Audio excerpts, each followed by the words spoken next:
a lot of people, we've heard from so many of them, are most nervous about power outages. Yes. I think they say, well, I'll stay off the roads, but what if I lose power? Well, right. We want to talk about some of the preparations from Duke Energy. We have spokesperson Jeff Brooks joining us now live. And Jeff, we talked to you a lot. You were with Duke Energy. Talk to us about, how you guys are preparing, because like Dan said, a lot of people are concerned about the weather and impacting power at home. A lot of people rely on power for different things, for medical reasons. What are you guys doing to kind of get ahead of this storm? Well, Michelle, it's as you have already said many times, it's a very severe storm coming. It's going to be an intense storm with a lot of ice, and that's going to result in pretty widespread power outages. And that's going to vary across the state, even within the triangle, based on what you see accumulation-wise. But once you get over that quarter inch of ice, you start to see tree limbs coming down. Half inch, you're seeing power lines being weighted down. So this is going to be a busy storm, a big storm. And, it's realistic to assume that we're going to see some multi-day power restorations in some areas. It's just going to be hard to get out on the roads, but we are doing our best. We've got the crews on the grounds.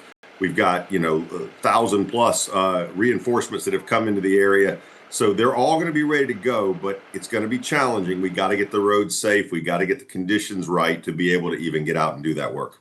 Jeff, we've been getting a lot of emails from people who have lived in the Triangle for a long time who are remembering the 2002 storm and some of the devastation and the aftermath of that. Certain people were out of power from 7 to 10 days. But again, that was more than 20 plus years ago. Can you talk a little bit about how much response has changed, technology has changed, and how different the approach is from the people responding to this today compared to then?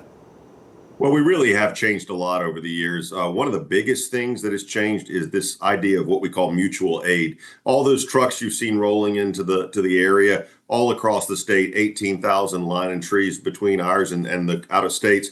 All of that is new since then that time period. We really have worked to build relationships so that we can get those reinforcements in. And then on top of that, we've got a lot of better technology that better models damage, that helps to send missions out to the crews in the field electronically, self-healing technology, new capabilities, and all of that will be beneficial to us over the next few days as we restore power. The Mother Nature is tough. The conditions are going to be tough to get to the outages, but we got a lot of new tools in the toolbox that are going to really be beneficial. One thing that's interesting to me, I got the email today from Duke Energy saying, hey, this is what you should do if there's power outage at your house. Text this number, or call this number, or check the website or something like that.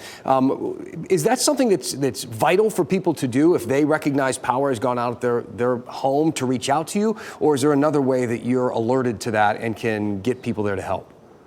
Well, we do have smart meters, which helps to give us a pretty good real-time picture, but we ask people to contact us just to make sure that we've got the record in the system.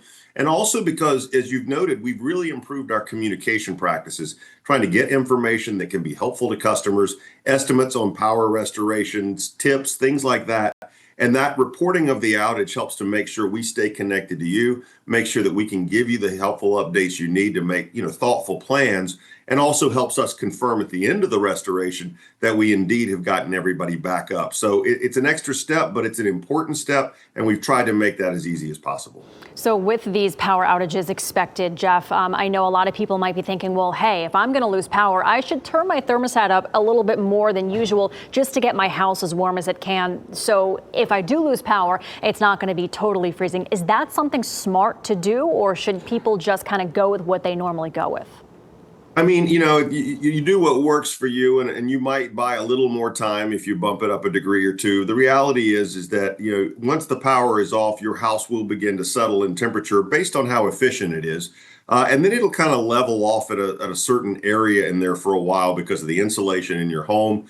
And gradually it will begin to decrease from there. So it might buy you some temporary comfort, but I wouldn't say it's like a panacea or a cure-all for where you're going to be. The biggest thing is just making sure you have a plan in place for what you'll do once that power goes off, making sure that you have ways to stay warm, and recognizing that for a lot of customers, this is going to be a multi-day restoration if we see the outages we expect. But we know you guys are working around the clock, and we thank you for everything that you guys are doing. Jeff Brooks with Duke Energy, thank you so much.